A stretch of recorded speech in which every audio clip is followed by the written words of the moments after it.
मंगलमय मंगल कर्ण वीतराग विज्ञान, नमो ताहि जाते भये अरहंतादिमान।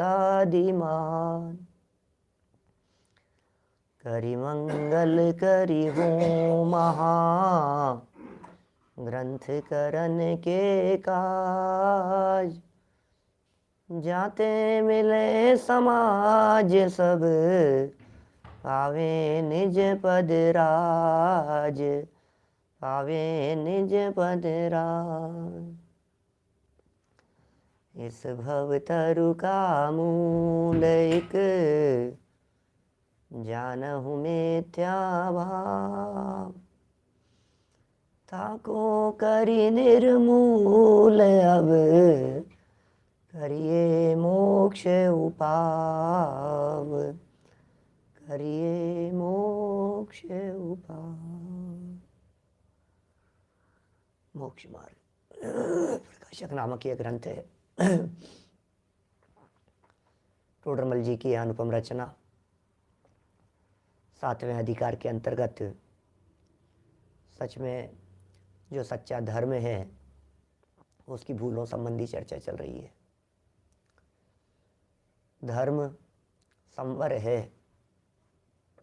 संवर माने धर्म की उत्पत्ति है। संवर माने शुद्धि की उत्पत्ति है, सुख की उत्पत्ति है, आनंद की जन्मदात्री है संवर। जहाँ संवर होता है वहाँ आनंद का जन्म होता है।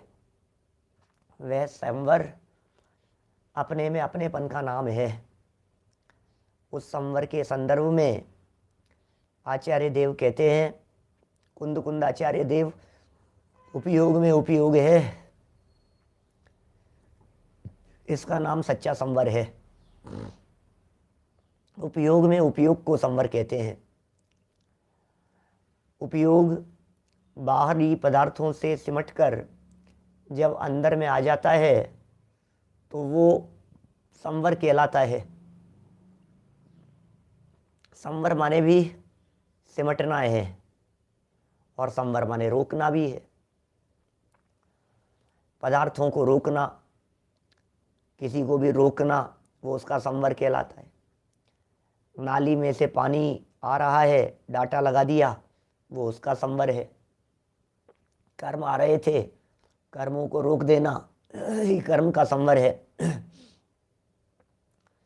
तो कर्म का संवर अलग प्रकार का, और दुनिया भर में संवर शब्द के प्रयोग सब रोकने के अर्थ में प्रयोग किए जाते हैं।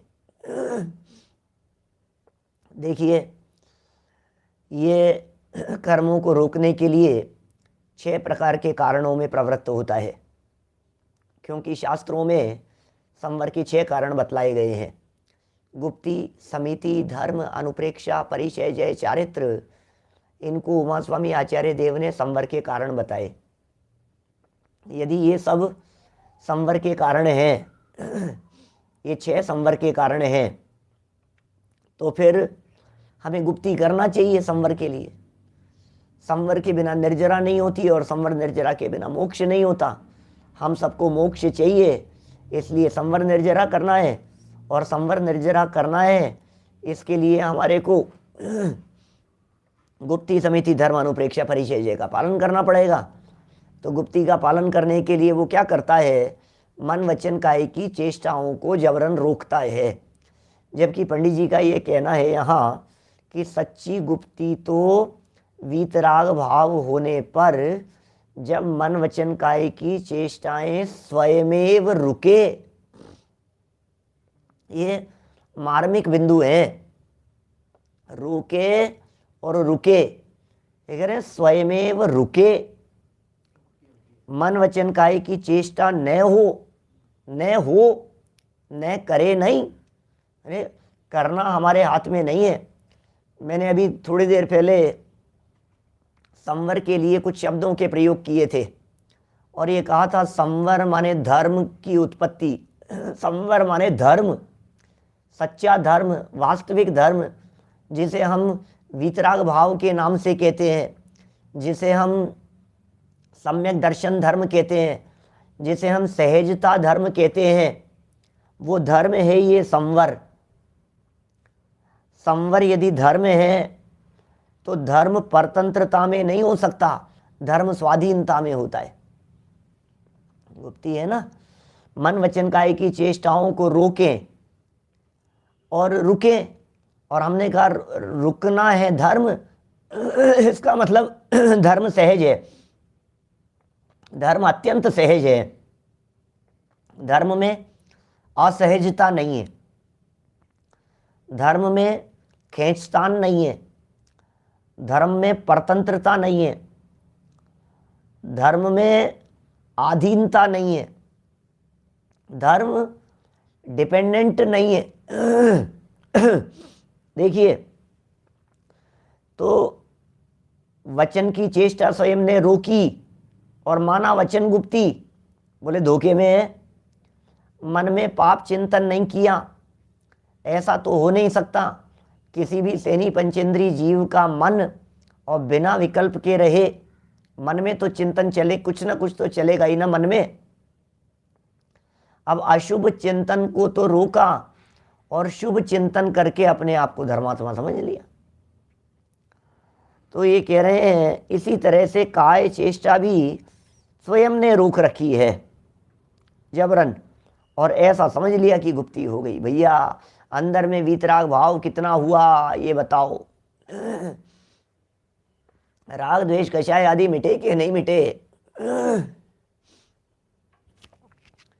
यदि राग द्वेष कम हुए, मिथ्यात्व अनंतानुबंधी चले गए, अरे मिथ्यात्व के जाए बिना संवर होता नहीं है। सम्यक दृष्टि जीव के 41 कर्म प्रकृतियों का संवर कहते हैं। टोडरमल जी ने लिखा है आगे चल करके इसी अध्याय के लास्ट में 267 नंबर पेज पर, 267 नंबर पेज पर नीचे फुटनोट के अंदर 41 कर्म प्रकृतियों के नाम गिनाए हैं आगे चलकर, कि ये सम्यक दर्शन होने पर इतनी कर्म प्रकृतियों का संवर हो जाता है, इतनी कर्म प्रकृतियों की बंध विच्युति हो जाती। बंध नहीं होता मतलब नवीन बंध नहीं होता। संवर माने यही है, नवीन बंध नहीं होने को ही संवर कहते हैं। देखिए ये गुप्ती की बात हुई, समिति में भी इसी तरह की भूल करता है। गुप्ती को निर्वृत्ति समझता था, समिति को प्रवृत्ति समझता था, लेकिन बात ऐसी होने पर भी वो प्रवृत्ति और निर्वृत्ति में साथ में वीतराग भाव हो तो सच्ची गुप्ती समिति है, और वीतराग भाव नहीं हो तो गुप्ती और समिति का प्रदर्शन मात्र है, सच्ची समिति तो है नहीं। समिति माने क्या हुआ कि साहब जीवों की रक्षा के अर्थ, एक बहुत सुंदर तर्क दिया था, जीवों की रक्षा के अर्थ यदि समिति है तो हमें सिर्फ इतनी सी बात बतला दीजिए आप, ऐष्णा समिति में जीवों की रक्षा का प्रयोजन नहीं है, दोष टालने का प्रयोजन है, फिर क्या होगा?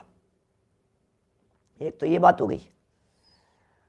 दूसरी बात यहाँ कह दी कि दया स्वयं पलती है तो समिति होती है, दया पालने का नाम समिति नहीं है।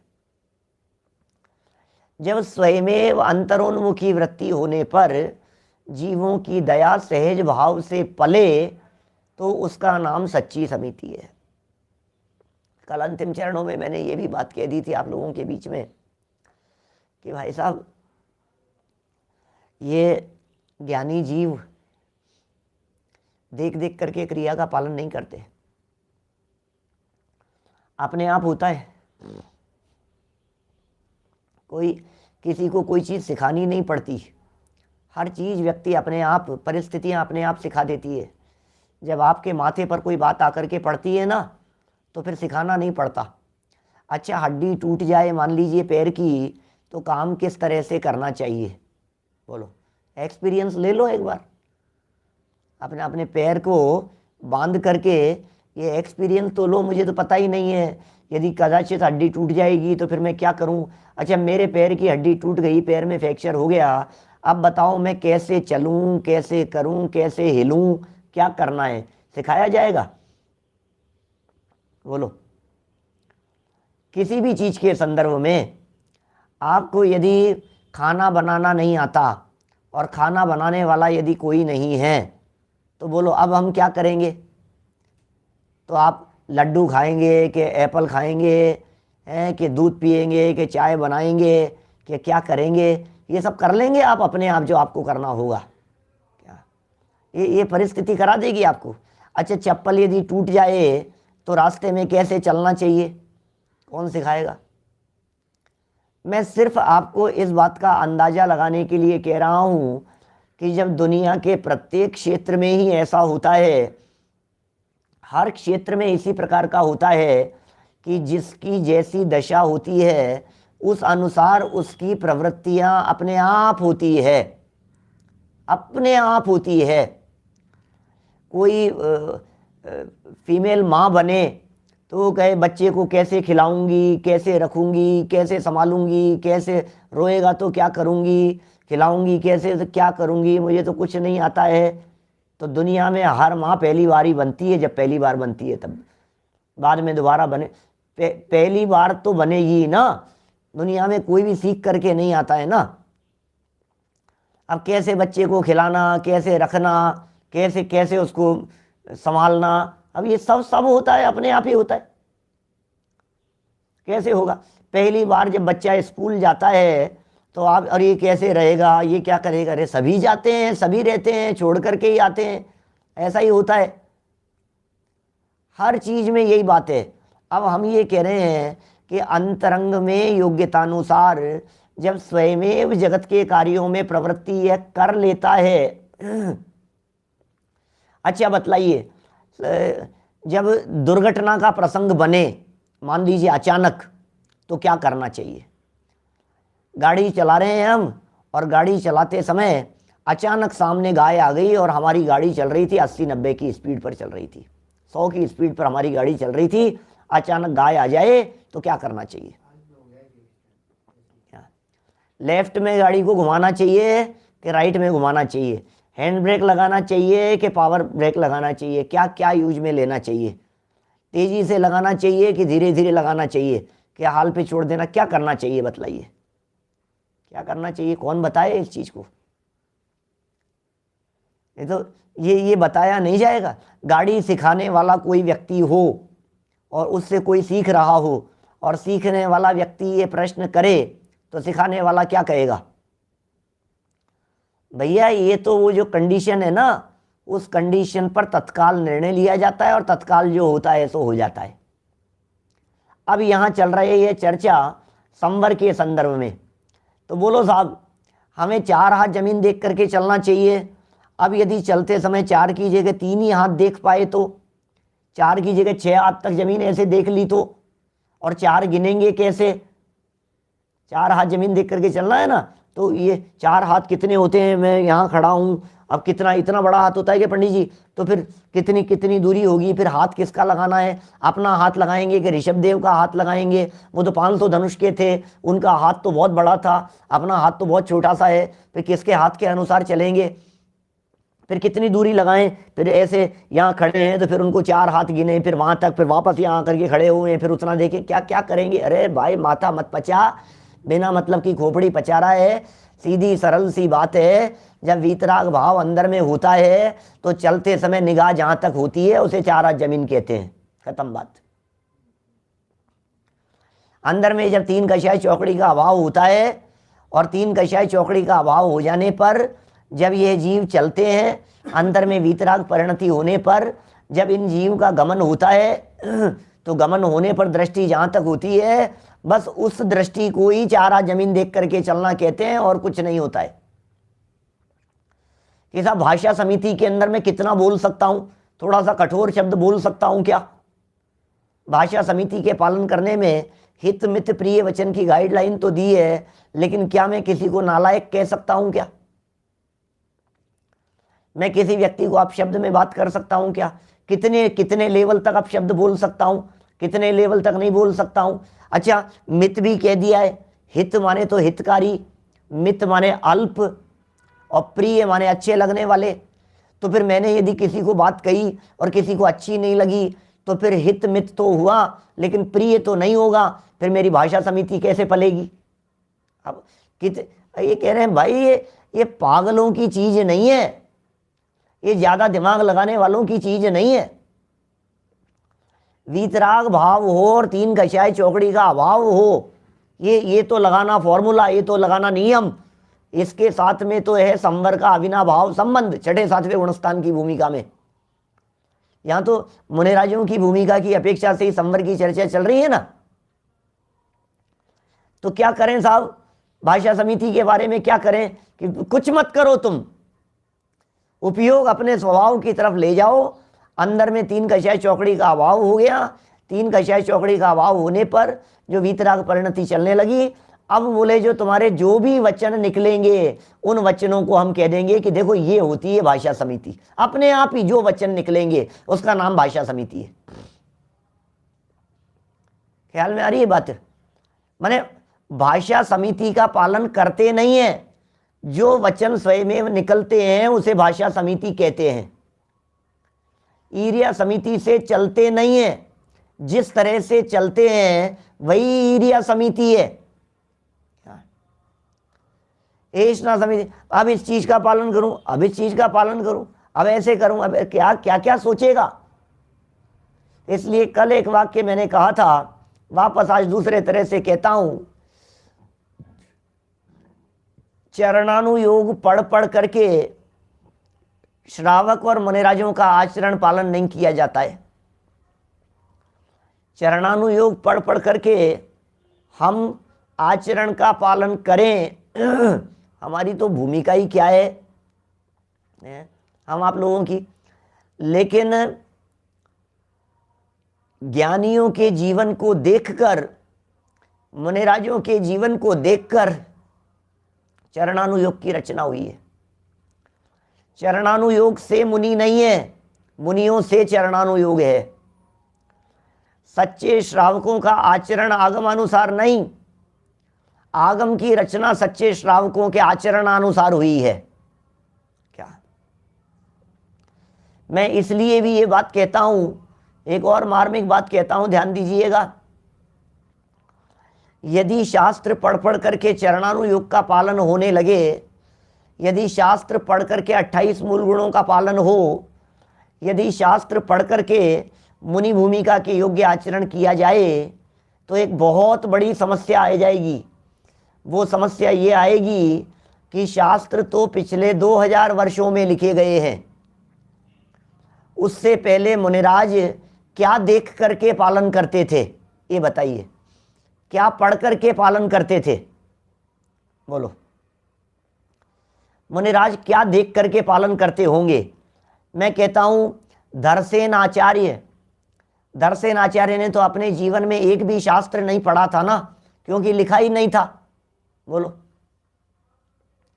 धरसेन आचार्य के तो निर्देशन में पुष्पदंत और भूतबली आचार्य देव ने सीखा। क्या? और फिर भूतबली पुष्पदंत आचार्य देव ने वहां से उनसे दूर जाकर के लिखा। तो भूतबली पुष्पदंत आचार्य के पहले उनके गुरु धरसेन नाम के आचार्य और भी जो उस समय मौजूद थे, सब इतने बड़े बड़े संघ हुआ करते थे। जिस महासम्मेलन से बुलाया था पुष्पदंत भूतबली को, नरवाहन और सुबुद्धि नाम था इनका। अरहत बली आचार्य के निर्देशन में युग प्रतिक्रमण चल रहा था, बहुत बड़ा, हजारों की संख्या में साधु संत वहां उपस्थित थे। वे सब के सब शास्त्र पढ़ करके मुनि बने थे। कैसे बनेंगे? शास्त्र तो थे ही नहीं, फिर कैसे होगा बताओ? इसका मतलब यह हुआ, इसका मतलब बिल्कुल सीधी सीधी सी बात यही है कि शास्त्र पढ़ के मुनि नहीं बना जाता। अब बाद में परवर्ती ग्रंथकारों ने ग्रंथ लिखे तो मुनिचर्या का, मुनि आचरण का निरूपण किया। तो बोले कैसी होती है मुनिचर्या, कैसा होता है मुनिराजों का आचरण, कैसी होती है मुनिराजों की लाइफ स्टाइल। मूलाचार जैसे हैं ग्रंथ, तो ये मुनिराजों की लाइफ स्टाइल बतलाने वाले ग्रंथ हैं। भगवती आराधना जैसे ग्रंथों में ये सब बहुत, इनकी मुनिराजों की लाइफ स्टाइल कैसी होती है, इन बातों का वर्णन किया। तो प्रश्न खड़ा हुआ कि ये मुनिराजों की लाइफ स्टाइल और इस दिनचर्या को किसने सेट किया कि सेट नहीं किया? जैसी होती थी उसे लिखा है। ये होता है चरणानुयोग। हम बात को बारीकी में नहीं समझेंगे तो देख देख करके फॉलो करेंगे। मैं आपसे पूछता हूं, जब महिलाएं घर में भोजन बनाती है तो 4 आदमियों के लिए सब्जी तो वो बराबर बनाती थी हमेशा। 10 साल का एक्सपीरियंस है। आज 2 मेहमान और आ गए तो 4 की जगह 6 लोगों की सब्जी बनेगी। अब क्या करूं बोलो, सब्जी में नमक कितना डलेगा और मिर्च कितनी डलेगी, अब क्या करें। 4 आदमियों की बनाने में तो मैं तो रोजाना का एक्सपीरियंस था, इतना डलता है। अब 6 आदमियों के लिए बन रही है सब्जी, 6 लोगों के लिए, अब इसमें कितना डलेगा, हमें तो एक्सपीरियंस नहीं है, अब क्या करें। भोजन बनाने वाले देखो, जिन्होंने रेसिपी किसी भी चीज की किताब में पढ़ करके कभी नहीं सीखी, हमारे घरों में रहने वाली माताएं बहनें, वे सब बहुत अच्छा भोजन बनाती हैं। और जो किताब खरीद करके लाए, और किताब खरीद करके ला करके कि आज मुझे भोजन खुद को बनाना है ना, जिंदगी में कभी बनाया नहीं, और किताब खरीद लाएं, कितना तो नमक डलेगा, कितना मसाला डलेगा, कितनी हल्दी डलेगी, कितनी मिर्च डलेगी, कितना क्या होगा, कितनी देर तक, अच्छा अब क्या डालना है, अब क्या डालना है, अब इतनी देर इंतजार, अब इतना ऐसा, अब इतना ऐसा, ऐसा होता है? ऐसे बनेगा?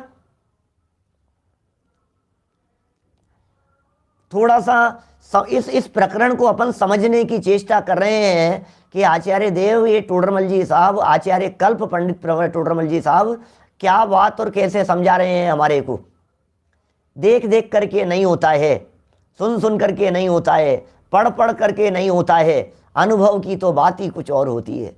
तो अंदर में जैसा, कभी कभी तो ऐसा भी कह सकता हूं मैं, अभी उल्टा लगाऊं ना यदि मैं बात, टोडरमल जी ने भी शायद कहीं लिखी है, आगे पीछे कहीं कोई आएगी बात इस तरह की, उसमें उन्होंने लिखा है इस तरह की बात, ऐसा लिखा उन्होंने कि मुनिराजों के संदर्भ में, देखो वाक्य दिमाग में आया, एकदम स्लिप हो गया। ऐसा लिखा उन्होंने कि ये जो हमारे मुनिराज होते हैं, ये मुनिराज देख देख करके तो पालन करते ही नहीं है, देख देख करके पालन संभव भी नहीं है, गुप्ती समिति आदि का। और ऐसा देखो याद आ गया वापस, बात ऐसी लिखी कि कदाचित भावलिंगी संत 6ठे 7वें गुणस्थानवर्ती वो इतनी दृढ़ता से पालन न कर सके जितनी दृढ़ता से पालन द्रव्यलिंगी मिथ्यात्व की भूमिका में वो खेचतान के पालन कर रहा है। बात समझ में आई? क्या क्या कह दिया, ये पंडित जी की बात है। ये क्या कह रहे हैं, इतना इतना दृढ़ता से पालन, इतना कठोरता से, मैं मुनि हूं, अरे क्या बात ऐसी। टोडरमल जी ने कहा आंख की कोर भी लाल नहीं हो, बोलो नमक मिर्च डाले चमड़ी खींच करके, आंख की कोर भी लाल नहीं हो, बोलो अरे क्या बात कर, अरे साहब देखो आप धन्य धन्य है मुनिराज, और अंदर में द्रव्यलिंग और भावलिंगी मुनिराज, 3 कक्षाएं चौकड़ी के अभाव वाले, वो सहज जो हो जाए सो हो जाए, लगेगी यार इसमें तो कोई ज्यादा बात नहीं। ये ऐसा है भाई साहब, बात बड़ी गजब की है। देखिए धर्म के संदर्भ में भी क्या भूल कर लेते हैं, क्या भूल हो जाती है, वो यहां बता रहे हैं। देखिए धर्म, पेज नंबर 228 की आखिरी 2 लाइनें हैं। धर्म किसका नाम है? 10 लक्षण धर्म, उत्तम क्षमादि धर्म, क्रोधाधिक नहीं होने का नाम धर्म, क्रोधादि उत्पन्न कैसे होते हैं और क्रोधाधिक मिटे कैसे, उसे समझा रहे। तथा बंधन आदिक के भय से, बंधन के भय से अथवा स्वर्ग मोक्ष की इच्छा से क्रोध आदि नहीं करते। हो क्या कहो भाई साहब, बंधन का भय, बंधन का भय, बन जाऊंगा, अरे नहीं गुस्सा नहीं करूंगा, मैं गुस्सा करूंगा तो क्या होगा, गुस्सा करूंगा तो लोग क्या कहेंगे, गुस्सा करूंगा तो कर्म बनेंगे, गुस्सा करूंगा तो फिर स्वर्ग कैसे जाऊंगा मैं। नहीं मुझे क्रोध को जीतना है, मुझे क्रोध को जीतना है, गुस्से को दबाता है, गुस्से को प्रकट नहीं होने देता है, स्वर्ग मोक्ष की इच्छा है, नहीं क्रोध नहीं करूँगा तो स्वर्ग में जाऊँगा, मुझे मोक्ष जाना है, वो क्रोध आदि नहीं करते। परंतु क्रोध आदि करने का अभिप्राय तो मिटा नहीं है, क्रोध करने का अभिप्राय तो मिटा नहीं है, क्रोध तो बराबर हो ही रहा है ना, अंदर में क्रोध तो बराबर हो रहा है। ये समझता है कि क्रोध नहीं किया, दुनिया में भी ऐसा देख देख करके कहता है हमने तो इनके जीवन में गुस्सा ही नहीं किया, देखा नहीं है, हमने इनके जीवन में गुस्सा ही नहीं देखा, इनके चेहरे पर कभी किसी ने गुस्सा नहीं देखा होगा। तो चेहरे पर गुस्सा नहीं दिखाई देने का नाम निकषाय हो जाता है क्या? स्वयं क्रोध का प्रदर्शन नहीं करके अपने आप को अकषाई समझता है, लेकिन क्रोध का प्रदर्शन रुका है, क्रोध करने का अभिप्राय नहीं मिटा है, अंदर में तो बारूद बिछा हुआ है, चिंगारी दिखाने की देर है बस।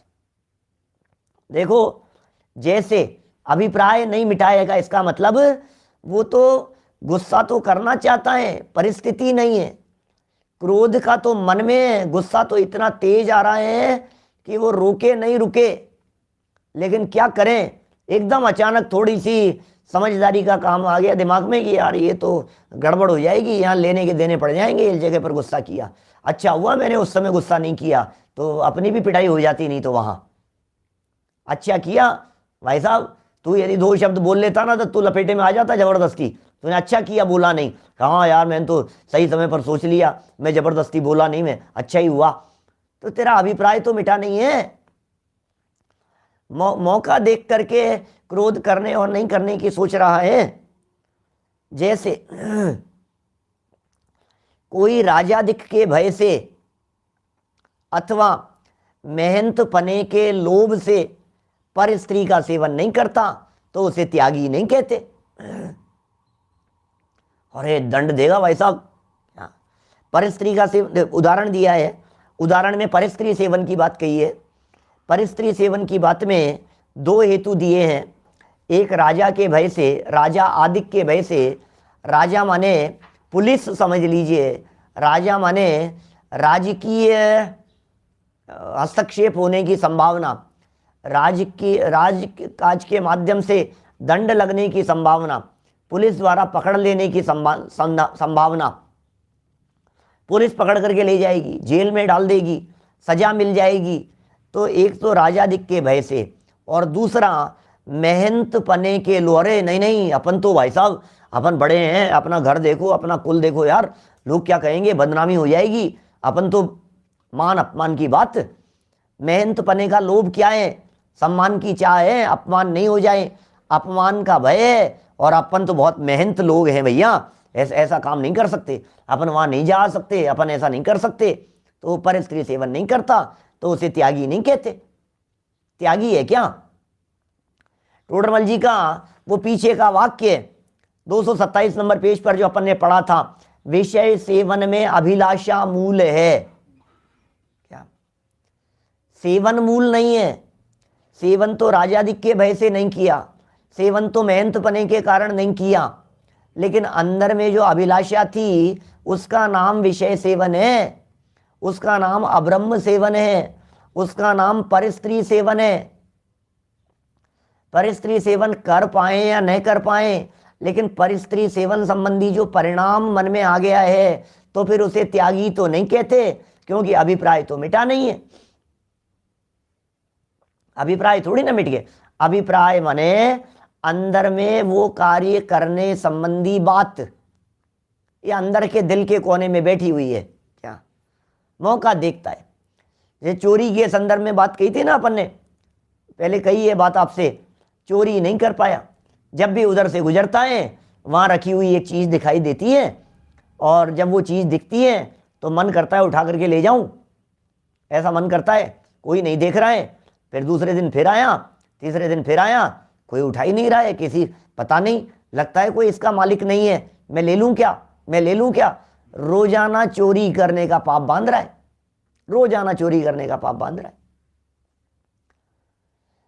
अभी पाप और पुण्य जो बंधता है परिणामों के हिसाब से, हमने शायद ये सारी चर्चा आपके आचौर्य अणुव्रत के संदर्भ में पुरुषार्थ सिद्धि उपाय के प्रसंग में की है वहां।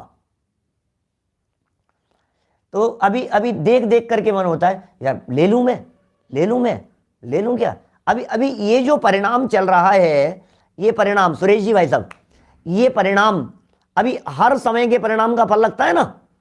तो अभी परिणाम जो है, ये परिणाम एक समय मात्र तो नहीं रहा, ये परिणाम 5 मिनट तक चलता रहा। वहां दूर से खड़े खड़े देखते रहे, फिर इतने में कोई आ गया तो फिर वहां से चले गए, ठीक है, नहीं लिया। फिर 5 मिनट तक लगातार चोरी चोरी चोरी चोरी चोरी चोरी चोरी चोरी, ये 5 मिनट तक लगातार पाप बंधा है ना। इसका मतलब एक वस्तु को चुराने का पाप 5 मिनट तक कितना मल्टीपल होकर के बंधेगा, सोचिए। अभी दूसरे दिन फिर देखा कि यार कोई था नहीं यार, ये वो पता नहीं किसका है, ये किसी का नहीं है यार, ये मेरे काम की चीज लग रही है, रोड पर देखी है मैंने, वहां पे मैं उठा लूं क्या। दूसरे दिन फिर वही भाव आ रहा है। तो ये जो रोज रोज जो भाव चल रहा है, 3 दिन 4 दिन 5 दिन क्या, और छठे दिन जब मूड बना करके आए थे, आज तो दिखेगी तो मैं उठा करके ही ले जाऊंगा, ले जाऊंगा मैं उसे। और आप उस रास्ते से वहीं से गुजर रहे थे और आपने गाड़ी रोकी, उठा लेता हूं, ले लेता हूं मैं।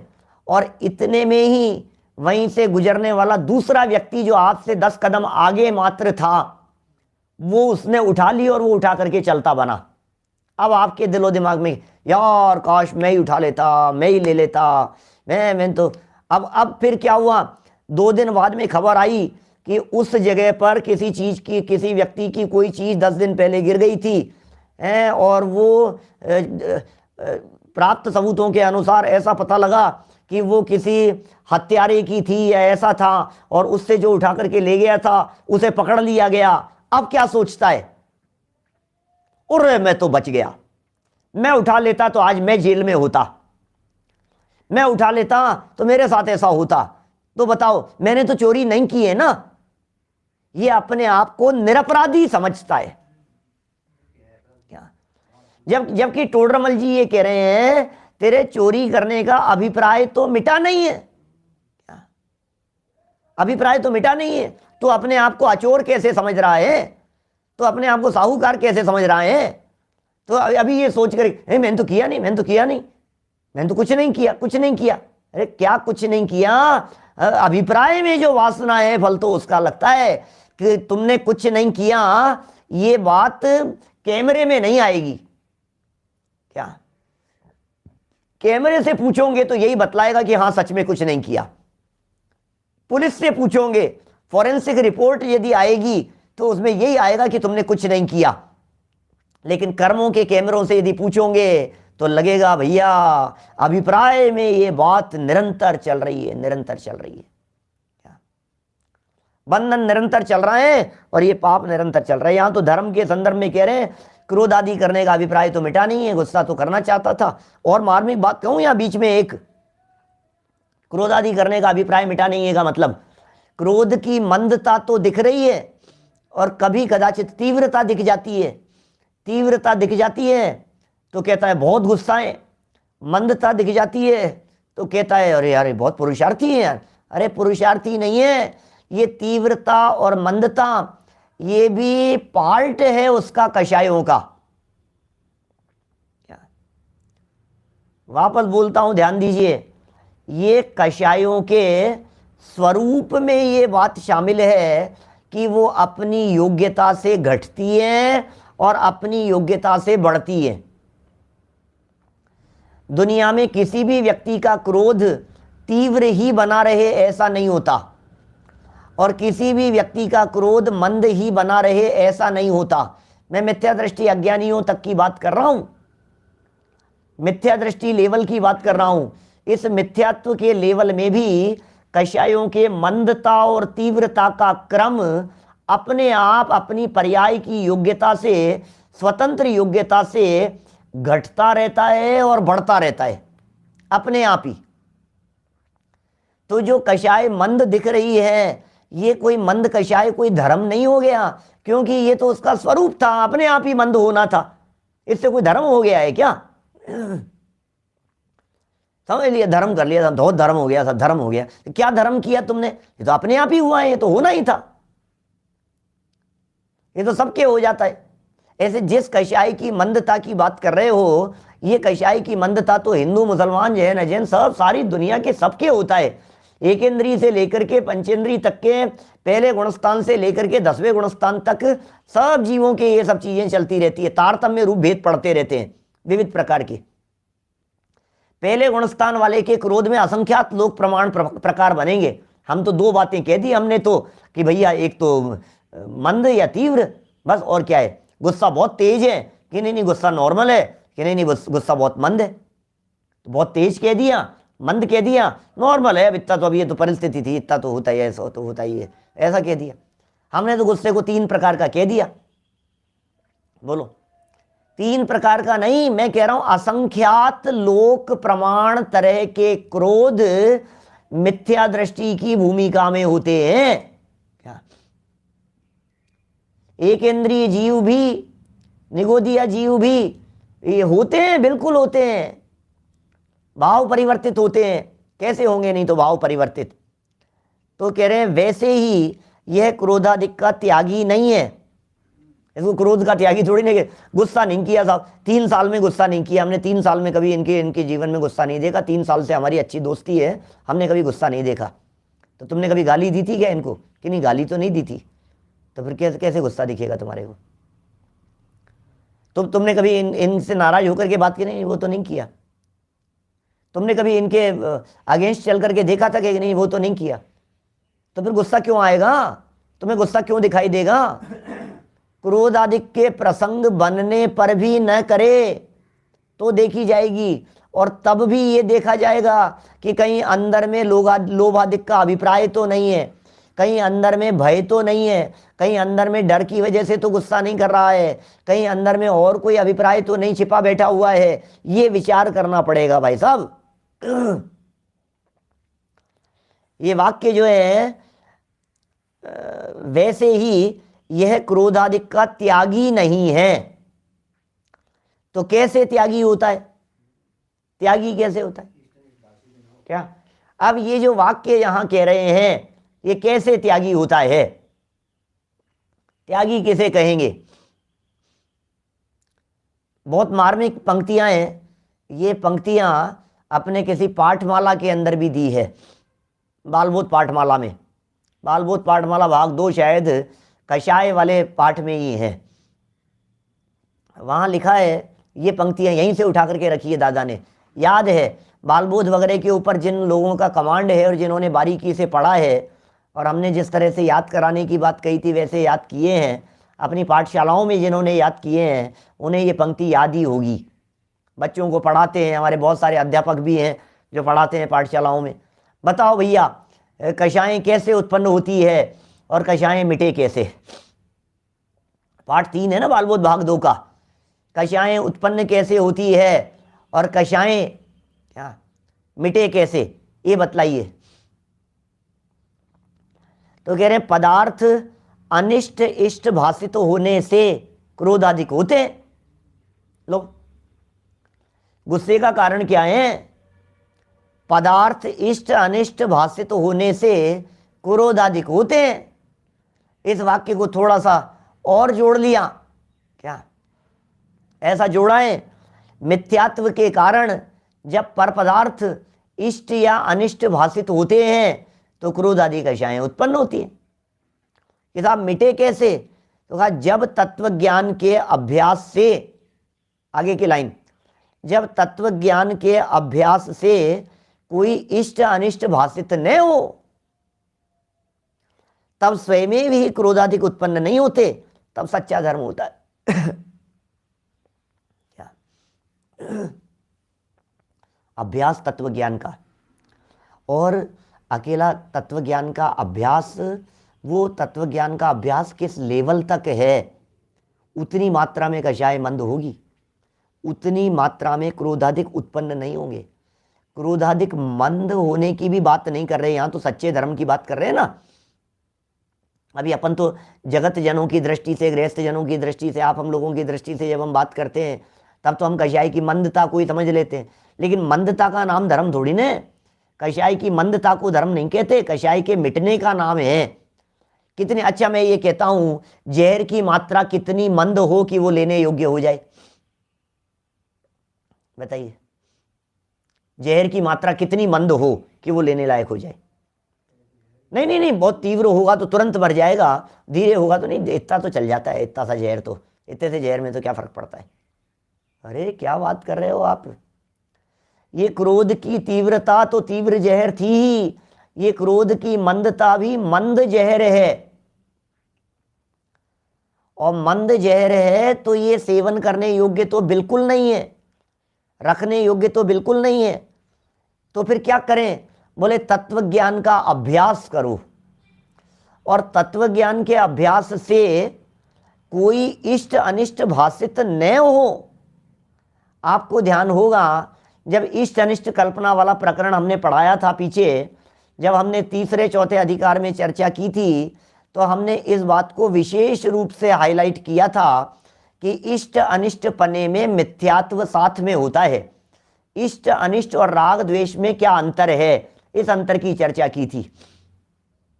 बहुत सारे साधर्मियों के ध्यान में होगा, नहीं है तो वापस रिपीट कर रहा हूं, नहीं सुना है तो उनके लिए नई बात हो जाएगी। राग द्वेष और इष्ट अनिष्ट में क्या फर्क है? इष्ट अनिष्ट पना उस राग द्वेष को कहते हैं जिस राग द्वेष के साथ में मिथ्यात्व जुड़ा हुआ हो, मिथ्यात्व सहित जहां हो तो उसे इष्ट अनिष्ट कह देते हैं। इष्ट कल्पना, भला जानकर चाहना, ये इष्ट है। मतलब इष्टपना तब होगा जब पर पदार्थ के साथ में ममत्व बुद्धि होती है, बहुत अनुकूल है, इससे मेरा भला हो जाता है, इस बात का नाम इष्ट बुद्धि है। पर में सुख बुद्धि, अनिष्ट माने पर में दुख बुद्धि, तो पर पदार्थों में सुख और दुख बुद्धि हुई तो इसे तो मिथ्यात्व कहते हैं। पर पदार्थ में सुख बुद्धि है, पर पदार्थ में दुख बुद्धि है, इसे ही तो मिथ्यात्व कहते हैं ना। तो ये तो 90-91 पेज पर चर्चा की थी पीछे जब आई थी। तो वो तो इष्ट अनिष्ट कल्पना हो गई। अब ज्ञानी जीव के भी राग द्वेष तो होते हैं, किसी चीज को बुरा जानते हैं, यार ये नहीं नहीं ये तो नहीं चाहिए मुझे, ये पसंद नहीं है, नहीं नहीं इसको हटा दो, क्योंकि ज्ञानी मतलब चौथे गुणस्थान वाला। अब चौथे गुणस्थान वाला जो जीव है, ये चौथे गुणस्थान वाला जीव भगवान तो नहीं है, चौथे गुणस्थान वाला जीव पूर्ण वितरागी तो नहीं है। तो इस चौथे गुणस्थान वाले के भी राग तो चल रहा है, द्वेष तो चल रहा है। राग द्वेष रूप परिणाम तो चौथे गुणस्थान वाले के हो रहे हैं, पांचवें वाले के भी हो रहे हैं, भूमिका अनुसार हो रहे हैं। तो जब इनके राग द्वेष के परिणाम हो रहे हैं तो फिर इष्ट अनिष्ट हो रहा है ना इनको? नहीं, वो इष्ट अनिष्ट कल्पना नहीं है, क्योंकि यहां धर्म का सवाल है। सुनो क्या कह रहे हैं, ये कह रहे हैं तत्व ज्ञान के अभ्यास से इष्ट अनिष्ट भाषित न हो तब स्वयमेव ही क्रोधाधिक उत्पन्न नहीं हो। तो इष्ट अनिष्टपना भाषित नहीं होगा तो क्रोधादि उत्पन्न नहीं होंगे। इसका मतलब उल्टा लगाओ, इष्ट अनिष्टपना भाषित होगा तो क्रोधाधिक उत्पन्न होंगे। इष्ट अनिष्टपना भाषित न हो तब नीचे लिखा है तब सच्चा धर्म होता है। इष्ट अनिष्टपना भाषित न हो तब सच्चा धर्म होता है। इसका मतलब इष्ट अनिष्टपना भाषित हो तब धर्म नहीं होता है, सच्चा धर्म।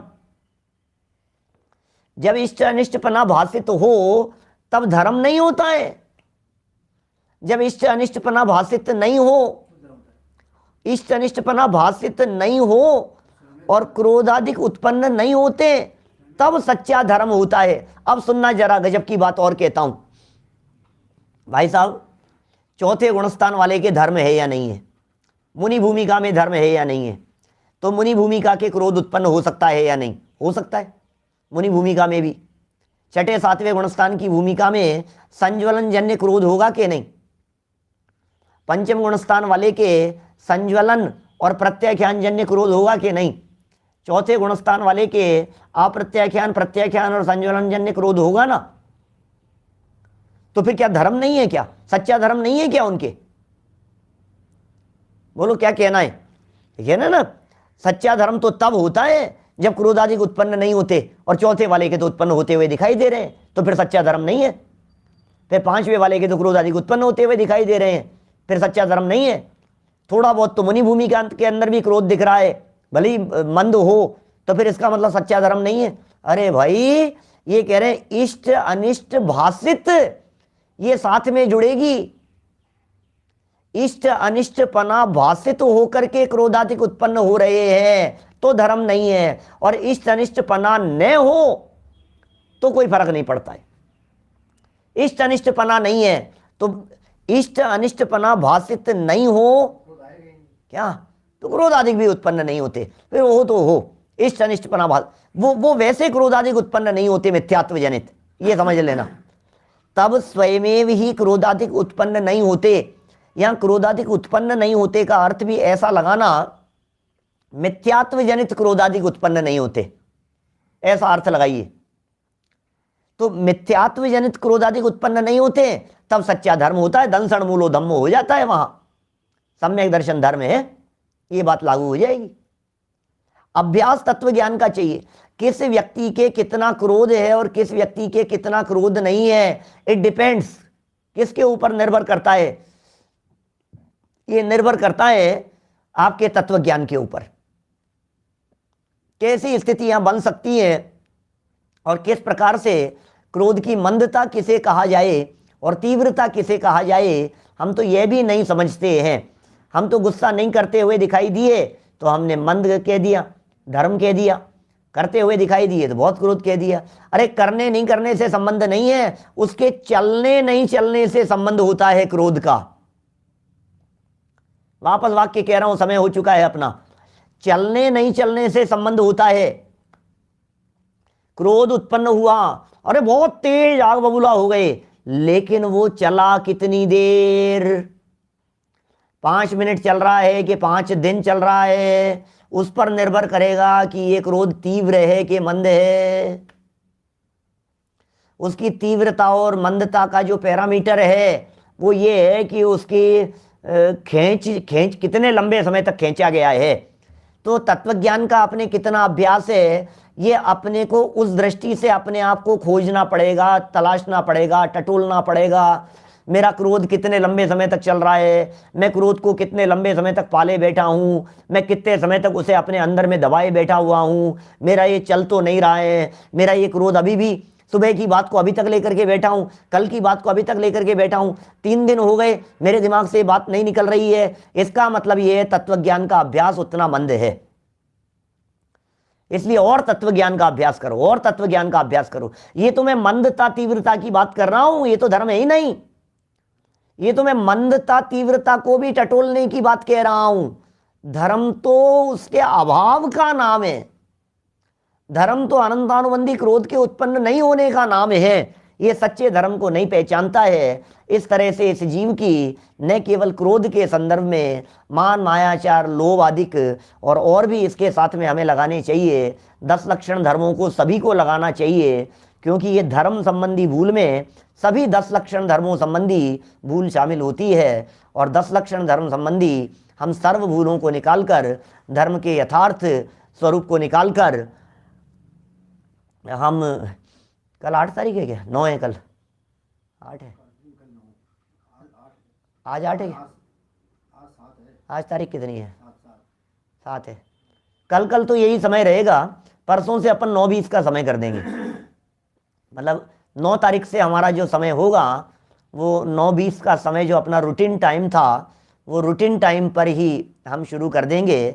और आप अन्य लोगों को भी, वैसे तो लोग सब आगे पीछे सुन ही लेते हैं, 9-20 पर भी सुनते होंगे लोग, रिकॉर्डिंग तो रहती ही है, लेकिन फिर भी लाइव जिन लोगों को सुनने का रस रहता है और लाइव नहीं आ पाते हैं, अब बहुत सारे लोगों का यही था कि वही टाइम कर दो 9-20 वाला। अब ये टाइम कंटिन्यू रखने के अंदर तो तकलीफ़ें ही हैं बहुत सारी। वो इसलिए भी तकलीफ़ें हैं कि थोड़े दिन में अब मंदिर भी शुरू होने वाले हैं और हमारे पूजन के बाद में भी जब कार्यक्रम रहेगा तो टाइम तो वो 9-20 का ही बन पाएगा। जिन लोगों को यह वाला टाइम सूट करता है वो एक ही दिन पीछे हो पाएंगे, फिर लाइव नहीं सुन पाएंगे। ये होगा, है ना, क्या कर सकते हैं। सर्दियों का भी समय है, ज़्यादा जल्दी भी हो जाता है। कई लोगों के तो मेरे पास में मैसेज भी आए, ये कहने के लिए भी मैसेज आए कि पंडित जी सर्दियों का समय है, सवार तो बहुत जल्दी हो जाता है, इतना जल्दी तो हम मंदिर भी देर से जाते हैं, पूजन वूजन करके भी नहीं आ पाते हैं, होता भी नहीं है। तो देखिए जैसा भी एडजस्ट तो करना ही होगा, और अपन पिछले 6-8 महीने से एडजस्ट किए हुए थे ना 9-20 के टाइम को, इसलिए चलो जनवाणी स्तुति।